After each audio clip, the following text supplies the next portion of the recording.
하쌤입니다. 이번 동영상 제목을 통계표 그래프 읽기로 정했습니다. 이번 코레일 NCS 샘플 문항 수리 2번이 그래프죠. 그래서 그래프를 읽을 줄 알아야 하는데 우선 이 제목을 봐야 합니다.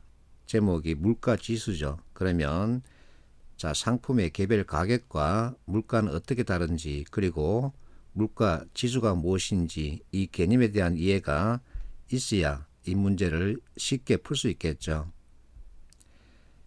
자, 학자가 자신이 쓴 책을 통해서 이렇게 설명해 놓고 있습니다. 재화나 서비스의 값을 가격이라고 한다. 물가는 개별 상품의 가격을 가중평균한 가격 수준이다. 그래서 가격과 물가 이 단어의 뜻은 같다 다르다 다릅니다. 이것을 먼저 알아야 되겠죠. 정부는 국민들의 생활에 큰 영향을 미치는 550개 정도의 개별 상품에다 가중치를 부여합니다. 가중치를 부여해서는 가중평균을 내서 물가를 발표하죠. 그리고 물가지수란 이러한 물가의 움직임을 한눈에 알아볼 수 있도록 움직임을 파악하기 위해서 지수를 만든다는 얘기입니다. 그래서 지수 개발의 목적은 움직임을 살펴보자는 것이죠.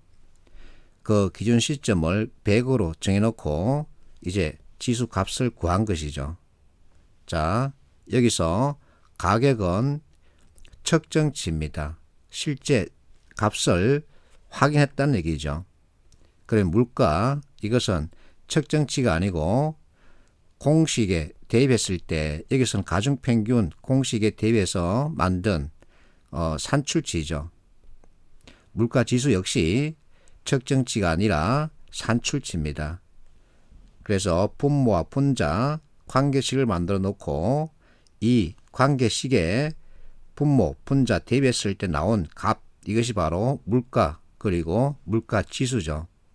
그래서 여러분들이 가격과 물가지수에 대한 개념을 바로 하고 있으면 답 잡기가 쉽죠. 자, 여러분들이 받은 정보는 그래프 정보입니다. 여러분들은 이 상품 품목별 가격이 얼마인지 실제 측정한 조사자가 아닙니다. 자, 이와 같은 조사를 통해서 그리고 통계표를 통해서 최종적으로 만들어진 그래프 정보를 여러분들은 받았습니다. 여러분들은 이 그래프 정보를 이제 해석해야 하는 입장이죠. 여러분은 이 개별 상품의 가격 조사자가 아닙니다. 그리고 이와 같은 통계표 작성자도 아니죠. 자, 이와 같은 개별 상품 가격 조사자는 2015년도, 2016년도 개별 연도 각 상품의 가격을 알고 있습니다. 그는 실제 조사했기 때문에 당연히 알게 되죠. 그리고 조사자는 다시 지수로 변환했습니다. 기준연도 2015년도를 100으로 둔 겁니다. 이 가격이 얼마인지 모르지만 이것을 100으로 뒀다는 얘기죠. 그러고 나서 그 변동률을 계산해서는 이 지수 통계표에 각각 기입했겠죠. 자, 여러분들은 이것도 모릅니다. 조사자가 최종적으로 작성해서 제시한 그래프 정보만 받았을 뿐입니다. 그래서 여러분들은 이것을 무시하고 이것만 가지고 해석해야 합니다. 자, 정부가 매년 물가에 대해서 발표하고 있죠. 지금 현재 시점에서는 2015년도를 100으로 두고 지수 관련 공식에 넣어서 그 산출된 값을 이렇게 그래프 정보로 표시해서 여러분들에게 보여주고 있는 겁니다. 2015년도 값을 100으로 기준연도로 정해놓고 이제 변화 추이를 보는 거죠. 자, 다시 코레일 샘플 문항을 보겠습니다. 제목이 물가지수입니다. 그러면 이 그래프 밑에 또는 어딘가에 소비자 물가지수 관련 공식을 줘야 합니다. 물가 지수에 대해서 모르는 학생도 분명하게 있을 겁니다. 그리고 과거 배웠지만 까먹은 학생도 분명하게 있을 겁니다. 그 학생들 배려해야죠. 그래서 이 문제는 사실은 2% 부족하죠. 자, 어쨌든 1번 2015년 물가 100으로 해서 등락률을 산정했답니다. 2015년 지수값은 100이죠. 그러면서 각각의 지수값 역시 한 군데 교차하고 있죠. 1번 진술이 전체를 설명하고 있는 겁니다.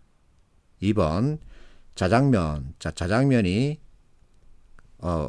노란색 실선입니다. 2015년 대비 최근까지, 최근을 2019년으로 잡을게요. 이 기간 동안에 가격의 크기가 아니라 가격 변화를 보는 겁니다. 자장면이 맨 위에 있습니다. 이 기간 동안에. 그래서 가장 많이 올랐죠.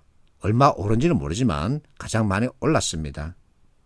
설렁탕은 10년부터 15년까지 이 구간을 보라는 얘기죠. 가장 많이 올랐다. 얼마 올랐는지는 모릅니다. 그러나 그래프 기울기 가지고 판단할 수 있죠. 2010년도 맨 아래에 있다가 2015년도 똑같이 100을 기준으로 가져가고 있죠. 그래서 그래프 기울기 가지고 판단할 수 있습니다. 5번 2015년, 2019년 서로 대비시킨 거죠. 자장면, 설렁탕, 커피 순으로 가격이 올랐다. 그래프를 보면은 자장면이 맨 위에 있고 그리고 설렁탕이 그 밑에 있고 커피가 그 밑에 있습니다. 그래서 순서가 맞습니다. 그러면 4번 왜 답일까? 2019년 현재 가장 비싼 품목이 뭐다? 2015년 기준연도 이때의 각 상품 가격은 나는 모릅니다. 조사자는 알지만 나는 모르는 거죠. 이때 그 가격이 얼마인지 모르지만 100으로 주고서 나한테 그래프 정보를 줬기 때문에 2019년도 이때의 가격 역시 모르는 겁니다. 가격의 등락에 대해서는 판단할 수 있지만 그 가격 자체가 얼마이다라는 것은 나는 모르는 거죠. 그래서 개념에 대한 이해가 꼭 필요한 겁니다. 이 문제 피셋 문제인데 제목 증가율 추이죠. 단위 %입니다. 그러면 측정치가 아니라 산출치 이 데이터 정보를 통해서 측정치를 찾아낼 수 있느냐. 앞에서도 했죠.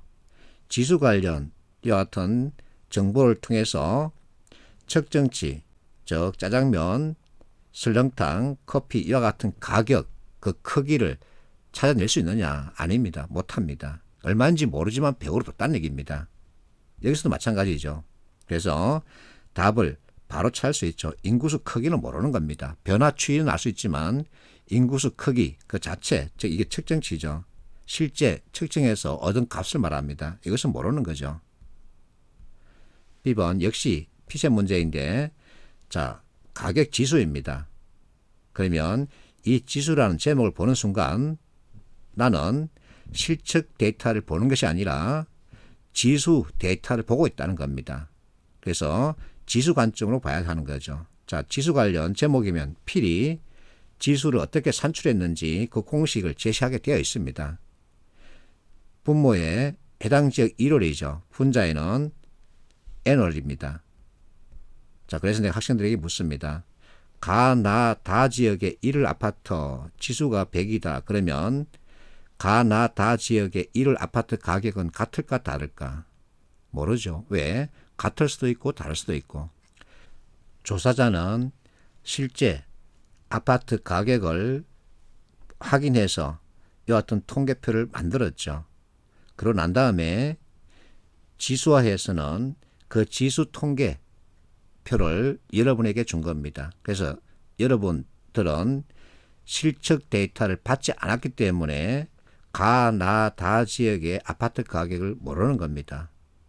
가, 나, 다 지역의 아파트 가격이 얼마인지 모르지만 100으로 뒀다 이겁니다. 그리고 나서 이제 전체 아파트 가격의 변화 추이를 이렇게 통계표로 작성해서는 여러분에게 보여주고 있는 거죠. 그러면 선택지에서 전부 다 가격이란 표현을 쓰고 있죠. 가격은 모릅니다. 근데 판단할 수 있습니다. 자, 3번 보세요. 다 지역의 1월 아파트 실거래 가격, 3월 아파트 실거래 가격, 다 지역의 1월 지수가 100입니다. 3월 지수 역시 100입니다. 자, 지수 공식을 보면 분모에 1월 아파트 가격을 넣고 분자에는 N월 아파트 가격을 넣죠. 그래서 자, 분모 분자 값이 동일할 때는 동일 지수 값이 나오겠죠. 그래서 3번은 같은 거죠. 이것을 빨리 파악할 수 있어야 합니다. 이 문제 역시 피세 문제입니다. 자, 지수란 표현의 제목이죠. 그러면 나는 실측 데이터를 받은 것이 아니라 지수 데이터를 받은 겁니다. 이것을 먼저 판단해야 합니다. 그러고 나서 지수 관련 공식을 확인하고 이제 선택지 보러 가는 거죠. 자, 기억 상승했다. 그러면 이 지수 공식 가지고 판단해야 되는데 분모에 12년 11월 전세 가격, 분자 13년 11월이죠. 그러면 자, 분모와 분자의 관계에서 전체 지수값이 크기 위해서는 분자가 더 커야 하죠. 그래서 기억 진술 맞습니다. 자, 니은 진술 보세요. 상승액이 가장 큰 도시는 대구이다. 자, 대구 찾아가면 지수값이 가장 큽니다. 자, 지수값이 가장 크다고 해서 그 오른 가격 그 자체를 찾을 수 있느냐? 못 찾는 거죠. 앞에서 했죠. 그래서 이 표현이 틀렸죠. 자, 예를 들어 보겠습니다. 대구 지역 중요 아파트 가격 조사 결과 분모값, 분자값, 자 4,500, 6,500 나왔다고 가정하고 차이값 2,000. 자, 이거 계산하면 지수값은 144 정도 나올 겁니다. 다른 지역 분모 분자값 1억 2,500, 1억 6,500 두는 경우 차이값은 4,000인데 비율값은 지수값은 132 정도 나올 겁니다. 자, 차이값이 다른 지역 이 아파트 가격이 크죠. 그런데 비율 지수값은 다르게 나왔죠.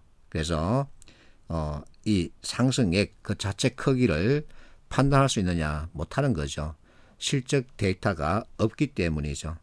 이와 같은 개념 가지고 보면 어려운 문제 쉽게 판단할 수 있죠. 그래서 자꾸만 개념 이해가 필요하다고 말하는 겁니다. 이 문제는 약간 특이한 경우입니다. 제목 지수죠. 그러면서 지수 산출식을 제시하고 있는데 실측 데이터도 주고 있습니다. 폐기 물량 이것은 실측 데이터죠. 자, 지수 산출 공식은 분모에 한국의 도시 폐기 물량을 주고 있고 분자에는 해당 도시 폐기 물량을 주고 있죠. 그래서 이 실측 데이터를 내가 받았기 때문에 이 지수 관련 통계표를 통해서 나는 실측 관련 진술에 대해서 판단할 수 있는 거죠. 여하튼 차이점이 있습니다. 그래서 내가 자꾸 잔소리하기를 이론에서 비롯된 개념 제대로 이해를 해주면 여러분들은 많이 풀 수 있고 또 정확하게 풀 수 있죠. 그러면 여러분들이 원하는 면접 열차 타러갈 수 있는 겁니다. 화이팅 하십시오.